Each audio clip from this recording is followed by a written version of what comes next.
The Jazz Spotlight, episode 24.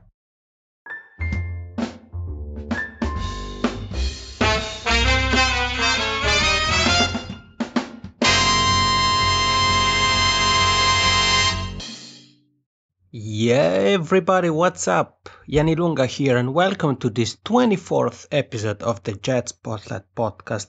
I hope you're having a great day, and first thing I want to do is thank you because you made my day. I just found out that the podcast has just passed the 1000 downloads mark. A small achievement, there are plenty of great things ahead, but I'm really happy to have achieved it so quickly. So if you have been sticking with me over the last weeks with the podcast, thank you so much. And thank you even if this is the first time listening to the Jazz Spotlight podcast. Welcome and thank you for being with me. I want to cut to the chase and go straight to today's episode because you probably remember last week I had British jazz promoter Tony Dudley Evans on the podcast who talked about how to get gigs, and he shared some of the tips he discussed during the Cheltenham Jazz Festival. So all of you who didn't have the chance to attend the festival this spring, myself included, had the unique opportunity to hear from Tony what artists should do when looking to get gigs. So it was a great episode, and I'm telling you this because today's episode is in a way a second part, if you want, to this mini series about gigging. So if you haven't yet, before continuing with this episode, take a break. Go to thejazzspotlight.com/episode 23 and listen to that episode. And after that, come back to this. Obviously, if you already have, get ready because today we're going to go back to Australia. So you remember from episode 12, I had Steve Pelferman who talked about how to build and grow an online audience for your music. He was from Melbourne. And today we're going to go back to Australia, this time to a different city. We go to Perth to meet Nicola Milan, who's gonna tell us more about the thing to understand in order to get more gigs. In addition to being a very cool woman, Nicola is a talented jazz singer and songwriter, and she's also a cartoonist, which I think is a very interesting combination, and we'll hear more about that also on the podcast. She has a website, she has a blog where she writes about different things related to music, and that's actually how I found out about her, through an article she published on the Do-It-Yourself Musician blog of CD Baby. And there, when I read the article, I was completely blown away, and I thought to myself, I absolutely had to get in touch with Nicola. And so she's here, and I'm really excited, and I'm sure you will benefit a lot from this episode because you will hear more about the different kind of gigs, the gig metrics, and what different kind of gigs can do to you. So Nicola and I will go through each and every kind of different gigs and what you can expect from them and what you can get out of them. So let's hear it. Here is Nicola Milan with the one thing to understand to get more gigs. Enjoy. Hey everybody, what's up? Yanni Lunga here, and welcome to another great episode of the Jazz Spotlight podcast. I hope you're having a super day. I'm having a super day, and I'm really excited about the guest we have here today. You might remember from episode 12, we had Steve Pelferman from Melbourne, Australia, who talked about how to build and grow an online audience for your music. And today we're gonna head over to Australia once again, but this time we go to Perth because we have a guest who comes from there, and I can't express how excited I am about this guest. She's a jazz singer, she's a songwriter, and what's interesting is that she's also a cartoonist. It's a very cool combination, and who knows, maybe she will tell us more about that. And today she's gonna talk to us about an article that she has written, and she's gonna talk about plenty of many other things, but in particular about gigs, about the things one should really understand in order to get more gigs. It's with a great pleasure that I welcome on the show Nicola Milan. Hey Nicola, how are you today? Yeah, I'm really good. Really excited to be here. All right. Hey, I'm excited to have you here. Thanks for being with us today. Yeah, cheers. Yeah, it's going to be good. All right, let's get started. So for all of those of you who would like to know more about Nicola, you can go to nicolamilan.com and you will see she has she has a great website, like she has a blog where she talks about many different things. I see here, for example, how to dress in the 20s style and behind the scene to some music videos, or how to write a tango that sizzle. How long does Barbara Streisand take to record vocals? So already I forgot I put that one up there. no, I wouldn't, because I think that, it's already from your post, one can see how excited you are about what you do and about the cool things you talk about. And then, of course, you're a singer. So singing is, I assume, a big part of your day. And now you're going to talk to us about gigging. But let's take a step back before we start with all those things. How did you get started with music? What made you start? Well, look, I think it's one of those things that I never remember not being a musician. I've literally taught myself how to play the recorder before I could walk. And yeah, it just kind of grew from there. My parents got me into playing the piano at 5 years of age. And I quickly realized that I was never going to be a classical musician, because I always had a problem playing music as it was written. I always wanted to compose my own little bit to the end of, Chopin or Bach or whatever I was playing, and improvise. Seriously, I can't remember not being a musician. It's just been like a natural progression, and I'm not doing anything now that I haven't already done, if that makes sense. Mm-hmm. Yeah, definitely. Yeah. It's just one of those things. I think a lot of your listeners would probably agree that when it comes to music, it's something that is always inside you, and it's always going to be there. And for me, it always has. I hope that makes sense. Oh yeah, definitely. And obviously today we're gonna talk about music and about gigs and many other things, but I have to ask you about the cartoonist part of you. Tell us a little bit about that. Is it a hobby, or is it something that you have been doing for many years? Yeah, it's the other side of my personality. I have a dark side. That's the cartooning. It's similar to the music. I've always been a cartoonist. I remember I used to sit in Mr. Parker's maths class in high school, and I used to entertain myself by drawing cartoons, and I'd pass them around the class secretly, to see how far the cartoon could get before Mr. Parker figured out what we were doing.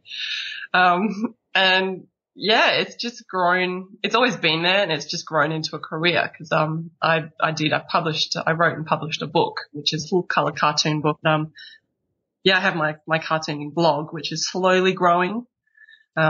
Not as quickly as my music, but it takes a long time to draw a cartoon. So you were that kind of student, with the cartoons, passing papers around and, to see how far they were going. It's really cool. It's really interesting. And I hope that it continues to grow and get better and better. And, for all of those who are listening, if you go to nicolamilan.com, then you see on the navigation bar, there is also cartoons, even though it's in parentheses, in brackets, it's there. So, so I think that people can learn more about your dark side, as you call it, there.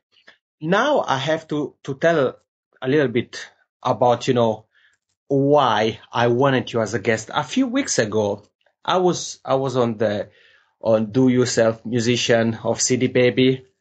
Very interesting website. There is always a lot of very cool stuff. And I read this article, this post, that already from the title, I was like, whoa. And the title was The One Thing You Have to Understand to Get More Gigs.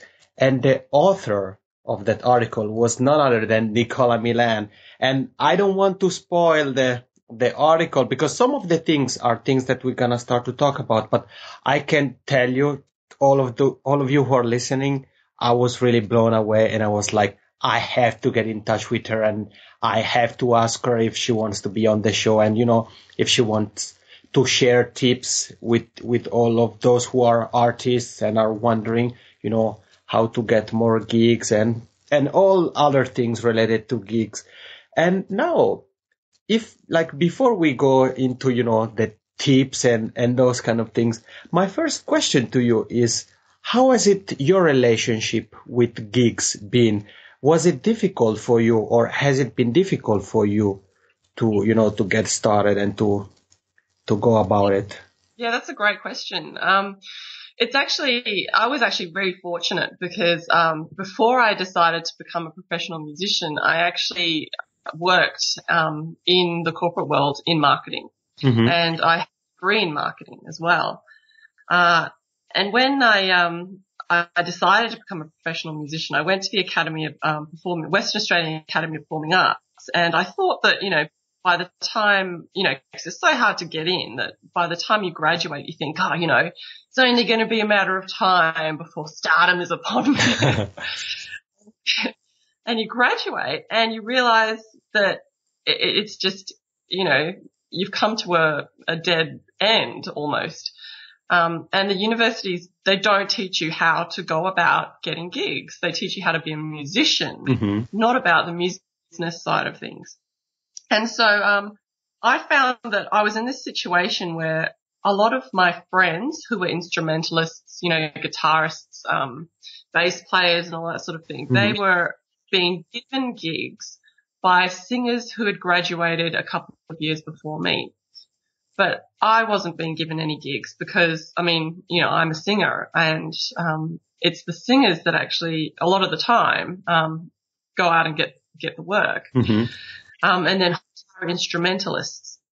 And so I found myself in this situation where, it was really difficult. I had to work out, if I wanted to continue moving forward with my career, how to navigate the music industry and get gigs myself. So to answer your question, it wasn't easy. I thought that there was some secret formula that everybody else knew. Mm-hmm. I would look at a musician on stage and I'd think, how did they get that gig? They must have friends that got it for them, or they must know the venue manager. How did they do it? And it really took a lot of trial and error and falling back on the fact that I had a marketing degree, and I wasn't scared of approaching people. I think that's what really helped me get through. Mm-hmm. And I literally had the ropes myself. And like, when we think about gigs, or often when people think about the gigs, in a way they put them all in the same category. They don't make any distinctions. And this is something that you also talked in your article, and you used the concept of, like, why not all gigs are created equals, which I think was very cool. And would you like to say something about that? Yeah. Like, what are the types of gigs, and what can the types of gigs do for musicians? Yeah. See, when musicians sort of think, okay, I need to get gigs, they don't realize that there are gigs and then there are gigs. You know what I mean? Like, they aren't created equal. Each type of gig represents, it provides something to you depending on the stage that you're at in your musical career. So I broke it down into what I call the gig matrix. So 4 different areas that you can categorize gigs to help, because each area of this matrix has a different approach. So to give you an overview, you've got high pay, low fan building gigs. Now, these are the types of gigs, like corporate gigs, where you actually get paid a lot, but you don't have the opportunity to make many fans. Then you've got low pay, low fan building gigs. And in this category, you'd get something like busking, where, you're on the street, people aren't paying much attention to you. You're not really making as much money as you would make, in a corporate gig. Then you'd have low pay, high fan building gigs. And in this area of category, you'd have support gigs for other bands who have got a following, or things like living room shows. And then you've got the PFW resistance, the high pay, high fan building gigs. And these are the gigs that everybody sort of wants. They're kind of the the high-end gig that you get when you're a little bit further on in your career, and we're talking paid festival gigs here, shows that you put on yourself, that you have a really big turnout to. And these are the types of gigs that when a lot of musicians start out, they think they need to go straight from not having any gigs to getting these types of gigs. Whereas in actual reality, it's these high pay, high fan building gigs that are the hardest types of gigs to get. So what the article talks about is how you can break down the different types of gigs available into these categories and take a different approach for each one. And before, sorry, did I quickly interrupt you? Before you go more in depth into that, is it basically so that artists should think about these types of gigs that you just mentioned as a path, in a way, as a journey, and, like maybe to aim for example, the low fans, low pay, like you said, the supporting acts, and then kind of growing and aiming eventually at the high pay, high fans types of gigs, or what do you think? That's absolutely correct. Yeah, because something like busking is a lot easier to obtain than a festival gig.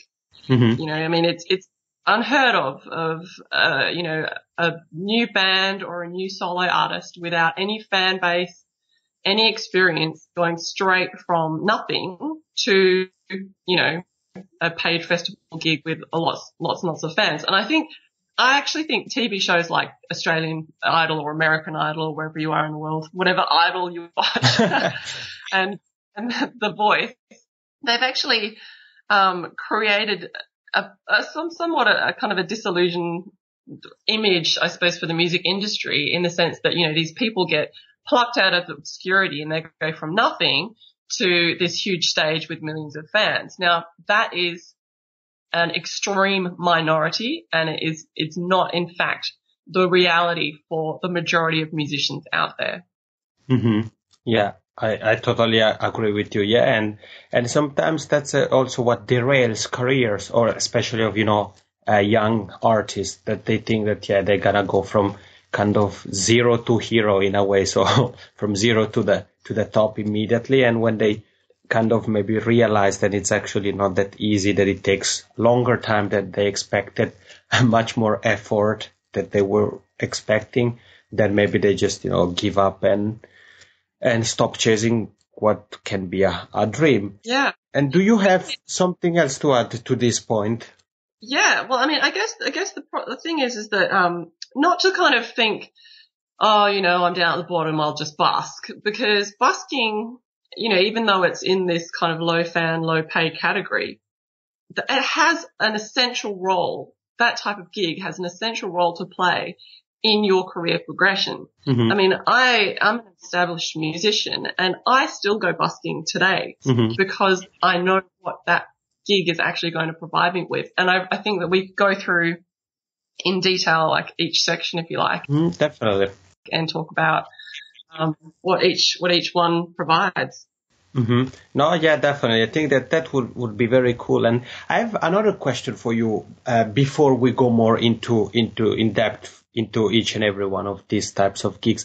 Because on episode 13th, I had Jerry Goldstein on the show, and we talked about how to book gigs and how to plan our tours. And she talked about websites, because she was saying that sometimes or often artists have websites that are built only for the fan base, and they don't target, for example, festival organizers or the people that might end up giving them the gigs. So what I want to ask you is, if someone is starting out, what should they think of when they want to promote themselves online and then start to actually looking for gigs? Obviously, everyone talks about having a website, social media. About the website first, what do you think should be on the website?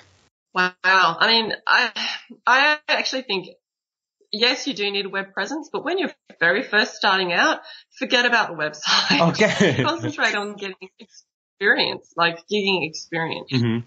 you know, and so if you're, if you're looking for the types of gigs that, are going to give you that experience, this is where, your low pay, low fan gigs are going to come in handy. Mm-hmm. So if you want to busk, it's actually, if going out and actually doing it takes guts. If you have never, it takes courage. I don't know if everybody says guts or if that's like an Australian idiosyncrasy. No, I understood it. No, okay, that's good.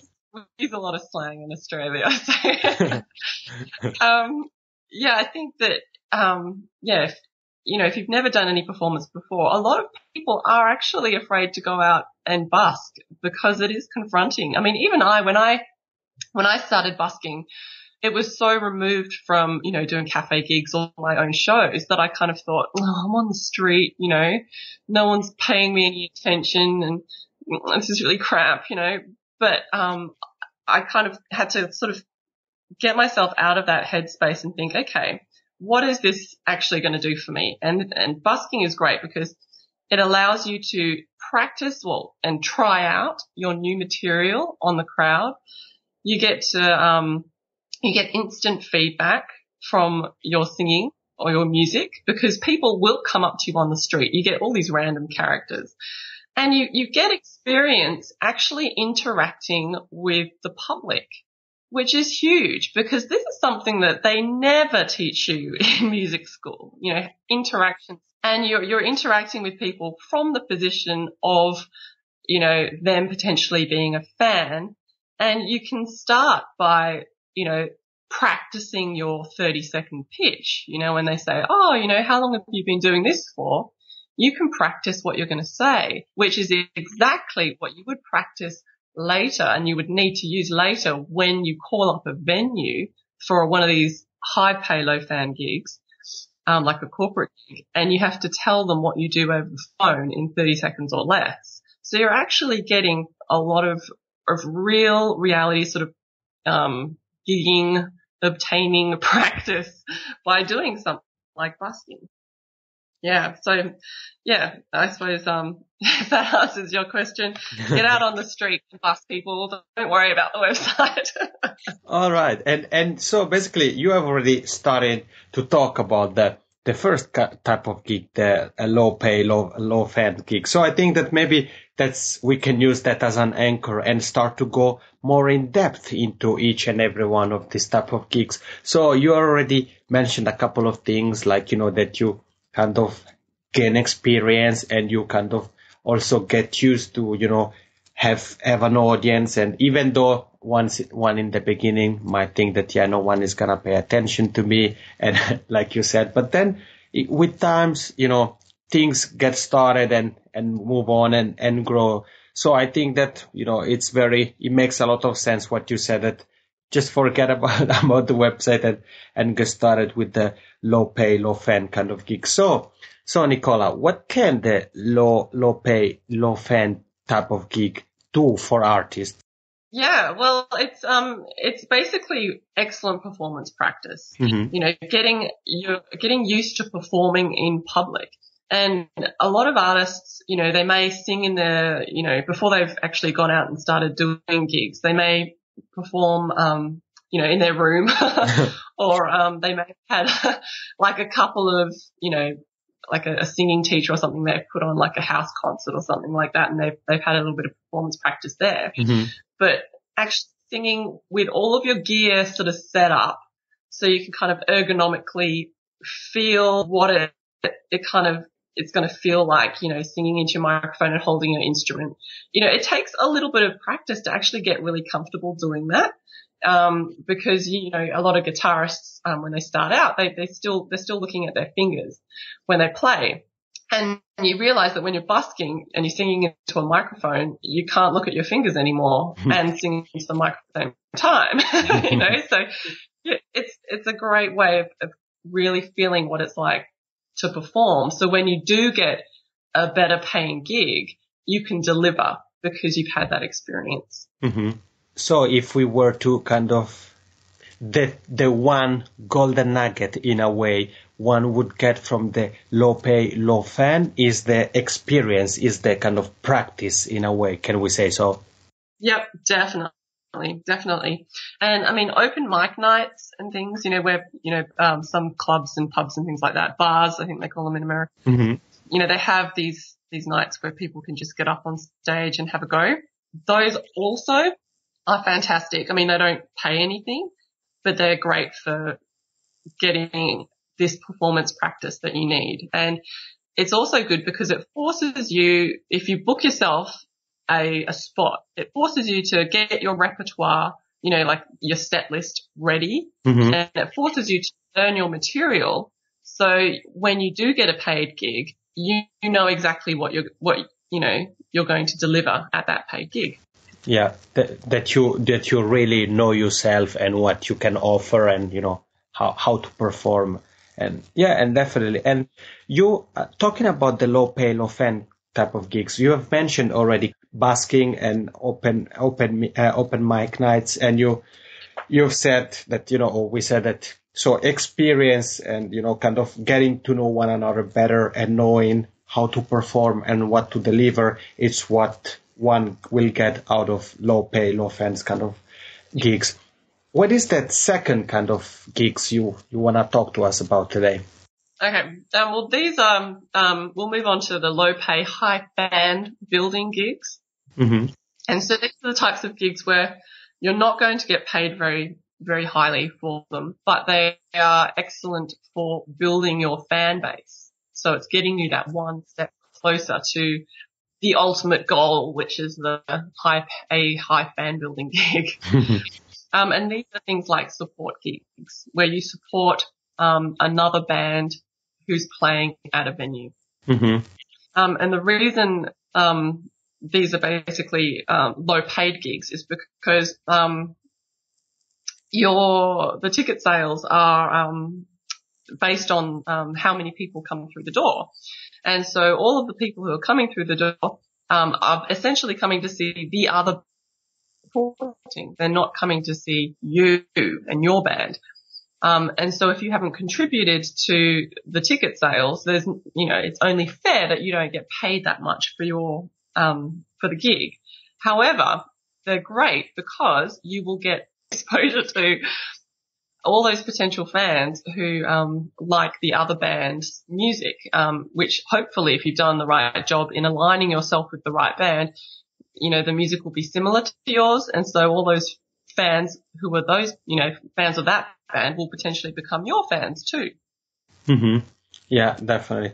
So on episode 5, I had my colleague of Snarky Puppy who talked about musical collaboration, so how to form, how to find the right people to build a band. And also he talked a little bit also about, in a way, support gigs, how to find artists for collaborations, but also like we're talking about now.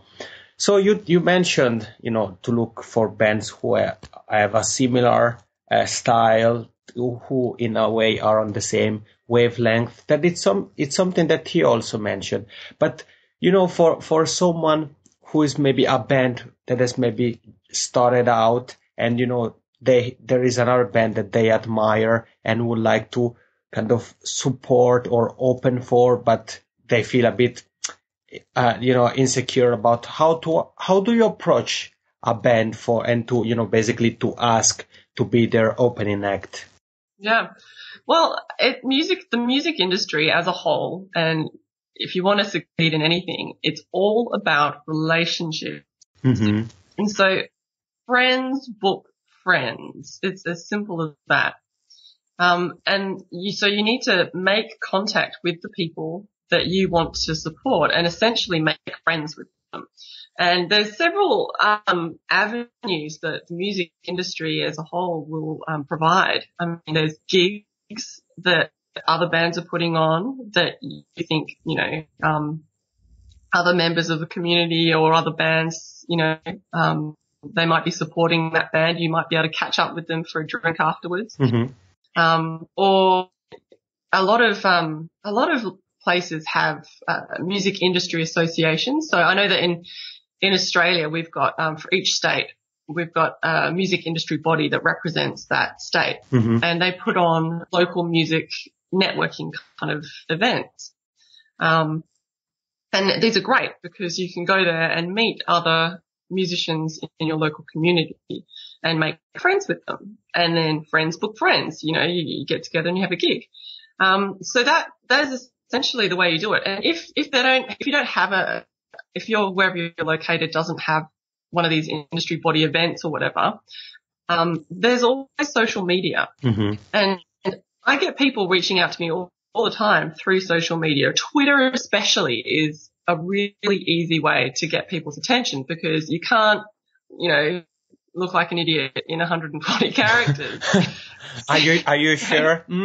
I'm not so sure. I think there is people that might manage, even with just 130. Yeah, I mean, you don't cyber stalk people, obviously. But, make your comments on their Facebook page or, like their Twitter, status. And obviously you don't want to go for like a band that's touring nationally because they'll want like a really established support act. Go for a band that's, emerging within your local area. And as soon as you tweet them and start saying hi, because they're probably active on their social media all the time, like hoping for engagement because they're trying to build their fan base. If you get in contact, they will definitely 90% of the time, unless they're complete dickheads, in which case you don't want to work with them anyway, they would be open to making friends. And, if you say, hey, let's meet up for coffee. I'm really interested in doing a support gig, or let's do this together. Musicians are cool people. They'll usually 90% of the time, like I said, be cool, and you can reach out to them that way.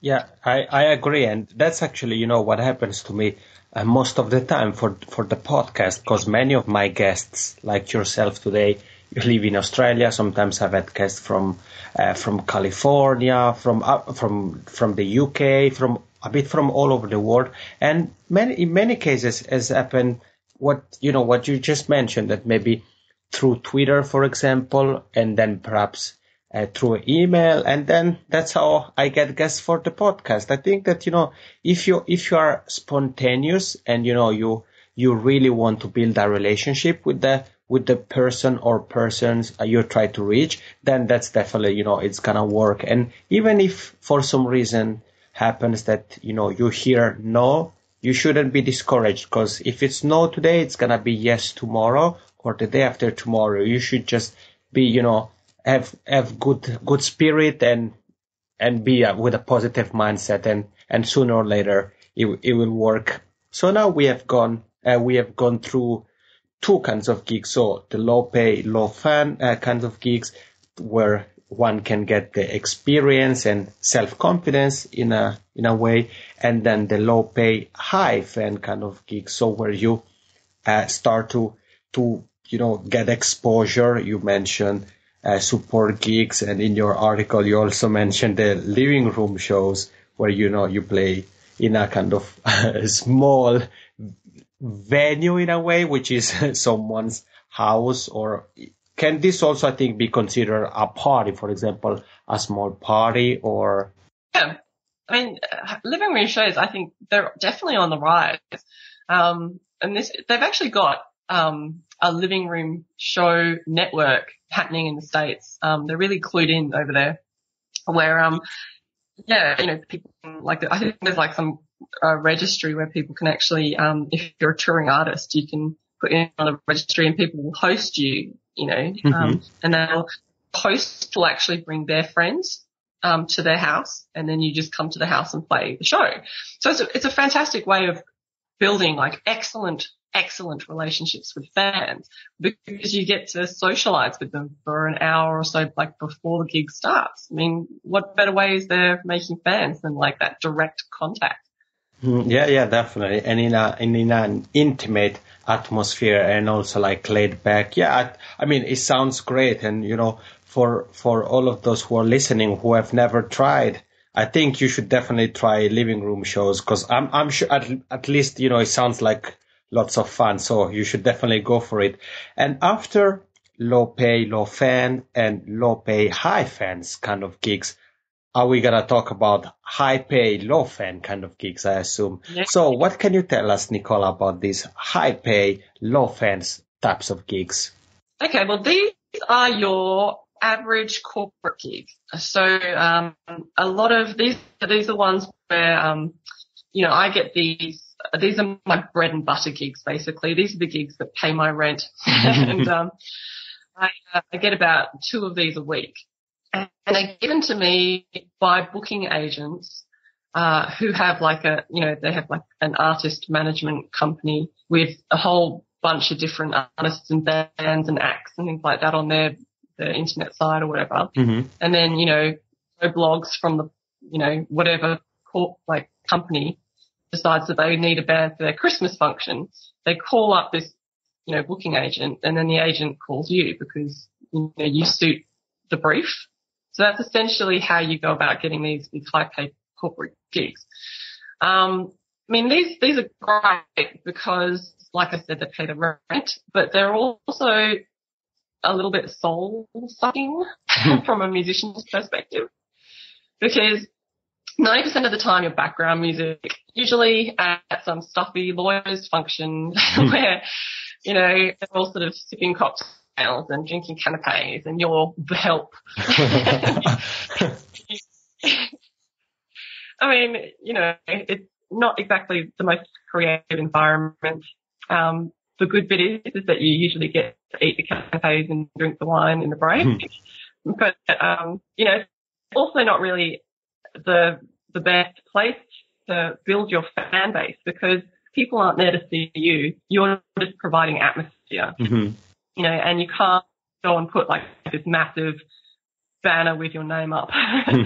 Nicola Milan, buy CDs at this stuffy lawyer function. You're not paid to do that. You're paid to just be background music. So, a lot of musicians get by just on these gigs, and a lot of musicians only want these gigs. And I know a lot of musicians in my local area, especially, who are very, very talented. And these gigs basically make up a very good living for them.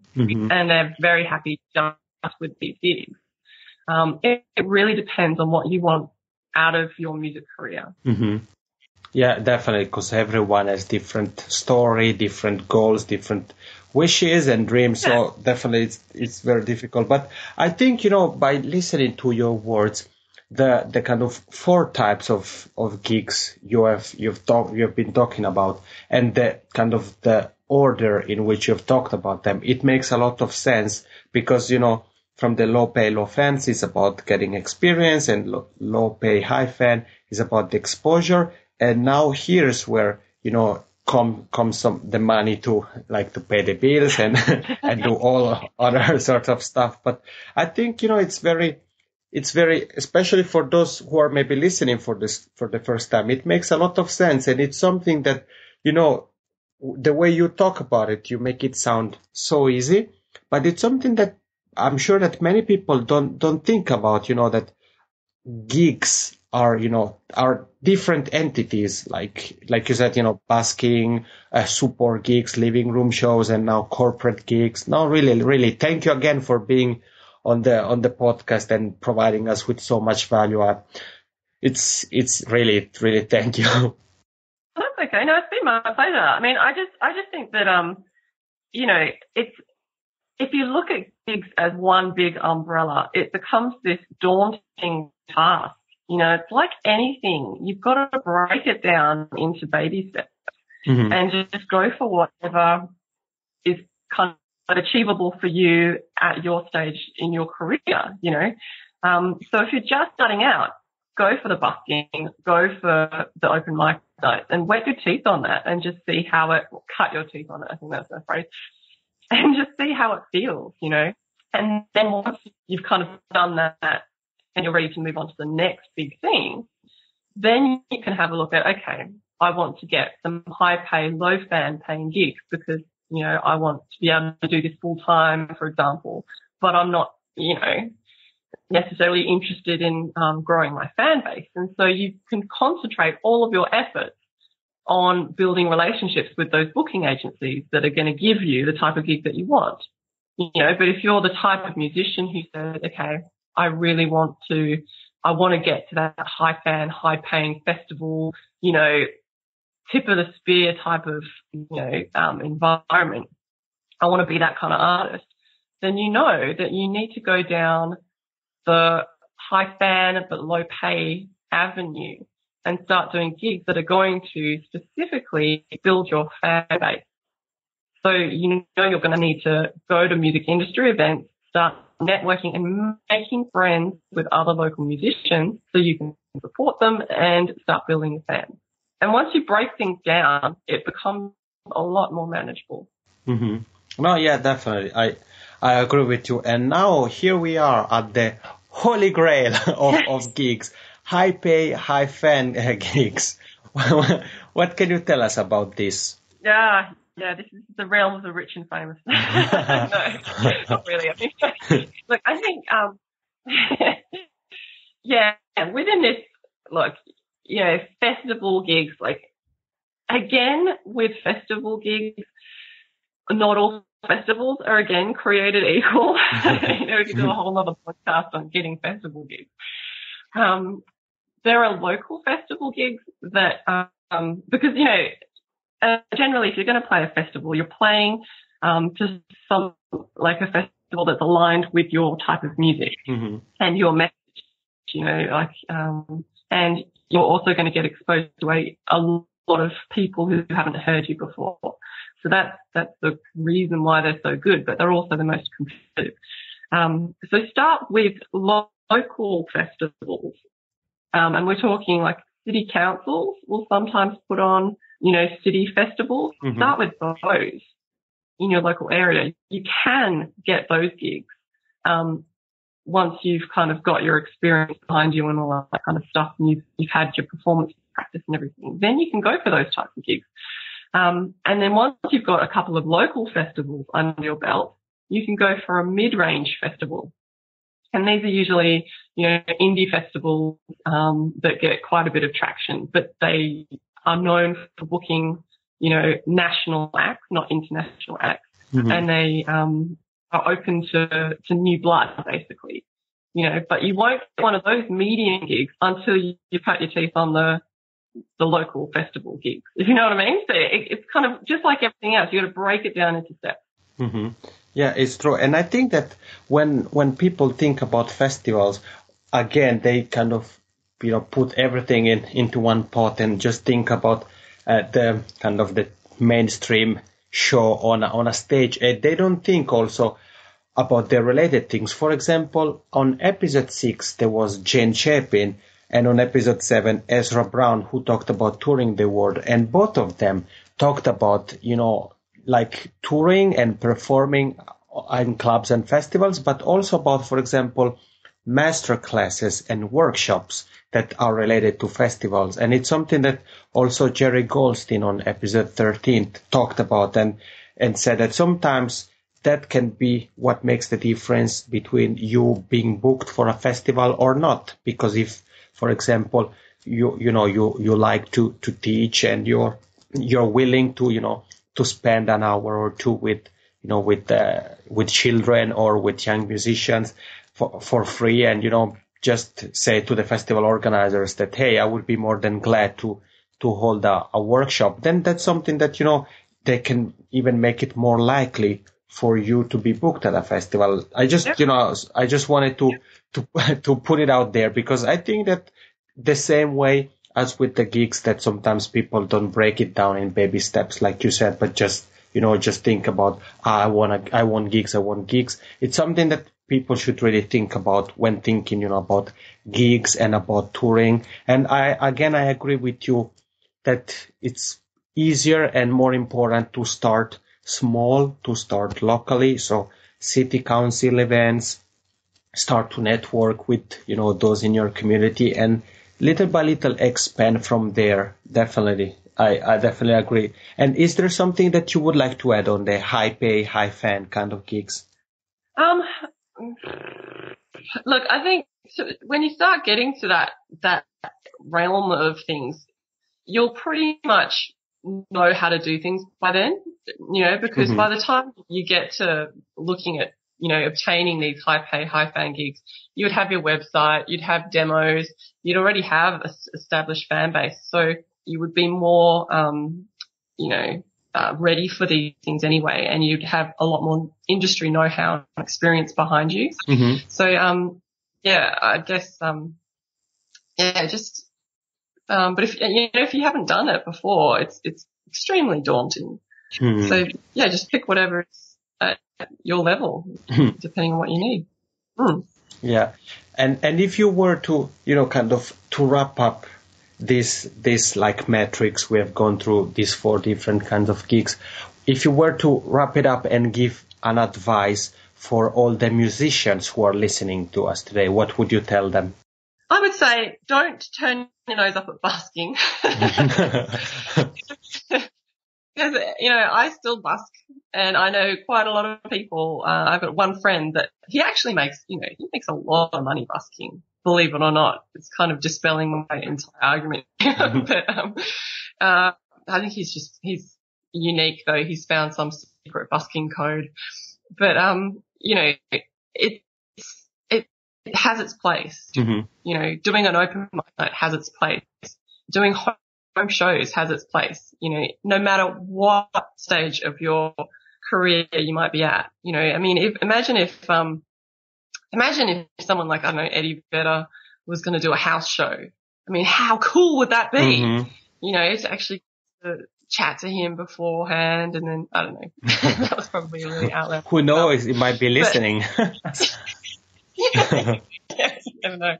But just, pick, and a lot of people will find, a type of gig that suits them and fits their personality really well.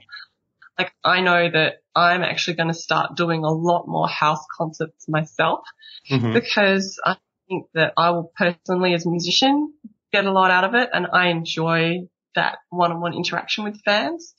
So my immediate goals aren't always going to be, these high paying gigs. I'm more interested at the moment in doing those, low pay, high fan building gigs, because, I just want that connection with my fans. So it depends. Just work out what you want. Set apart. And now there is a bit more order in this chaos in a way, because now you've heard about what Nicola Milan had to say about gigs and, the kind of gigs and what you can get from these different kind of gigs. Nicola, thank you so much for being with us and for sharing, for talking with us about the kind of gigs and what one can learn from these kind of gigs. And do you have something coming up? Do you have some plans for the future? Something that you would like to share with us? I'm actually going to be releasing my a new single soon, which is really exciting. It's always exciting when that happens. Yeah, can you give us some details? Yeah. Is it going to be at the end of the summer or autumn, or is it still top secret? I'm actually just putting the finishing touches on it at the moment with my producer in Melbourne. So, I haven't gotten around to doing the big promo for that yet, but it will be this year, which is exciting. And then, Singer's Secret, I'm actually going to be doing, I've got a course that's coming out on doing local gigs. So that's, also going to be coming up soon too. Oh, that sounds very interesting. And I bet that if people, follow you on Twitter or at nicolamilan.com, they will learn more about all these great things coming up. Yeah, definitely. Yeah. You can either go to nicolamilan.com or I've got, singersecret.com, and I put all my sort of singing music industry advice for singers up on Singer's Secret. Sounds great. So people, nicolamilan.com and singer-secret.com. Nicola, thank you once again for being with us today and for telling us about yourself, about what you do, and also for sharing some tips about gigs and, the types of gigs and what musicians get from each and every one of them. Pleasure. All right, we are back. First thing first, Nicola, if you're listening, thank you so much for your contribution. I love the episode and I love the conversation. I'm really happy you accepted to be on the podcast because I'm sure that this episode is gonna be one of the most popular because you shared a lot of great tips and I love the idea of the gig metrics and really going through the different kind of gigs and really analyze them and see, what artists can get out of each and every single one of these types. So again, Nicola, a big shout out goes to you for being on the show and sharing the one thing to understand to get more gigs. Now I would like to quickly go back to something I said in the introduction. You probably remember that I said that the Jet Spotlight podcast had just passed the 1,000 downloads. I'm happy to have achieved this small goal of passing the 1,000 mark.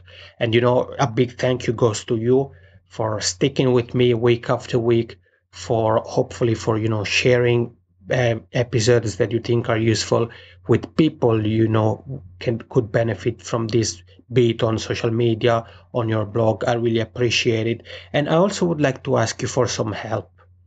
I would like to ask you for 2 minutes of your time whenever you can, if you could go to thejetspotlight.com/show, and you will be redirected to the iTunes page of the podcast. I'd like to ask you for 2 minutes to write a short review about the podcast and give some ratings. And the reason why I'm asking you this, it's because ratings and review help the podcast rankings on iTunes. So, I know that with your help, the podcast can climb the rankings, which means that it will be visible to more people. And, the more people I can reach, the better, in the sense that I want to provide value for as many people as possible. So this is the small favor I'd like to ask you.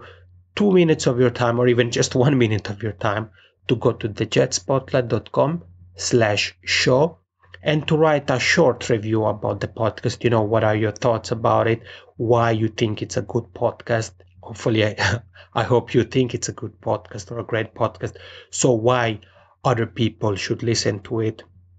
And also just remember that, feel free to share really all the links you would like to share with your fans, or if you have a blog, that's great. Just give me a shout out on Twitter. That's probably the quickest way to reach me, at Jet Spotlight. Give me a shout out, and I'll be more than happy to share with you the new blog posts, the new podcast episode, and the new articles that they are on a weekly basis. I will be more than happy to share them with you as soon as they're published, so that you can share them with your readers and your followers. Now I want to give you a short preview of next week. You probably remember that when I was at the Jets Festival, I had this kind of special edition of the podcast, A Jazz Talk With, and I interviewed some of the greatest people in jazz. I had Dave Holland, Mark Carey, Jamie Cullum, Sam McFarlane, and many, many other great artists on the podcast who talked about plenty of different things.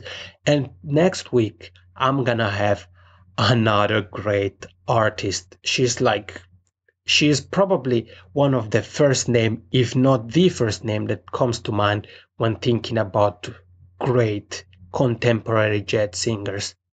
Yeah, that's right. Next week, I'm gonna have none other than Didi Bridgewater here on the podcast. You want to learn more about it, don't you? So then make sure to check back next week at thejetspotlight.com/episode 25. I'm Yanni Lunga from thejetspotlight.com, and you have listened to the Jet Spotlight podcast. Thank you for being with me today. Have a great day. Take care.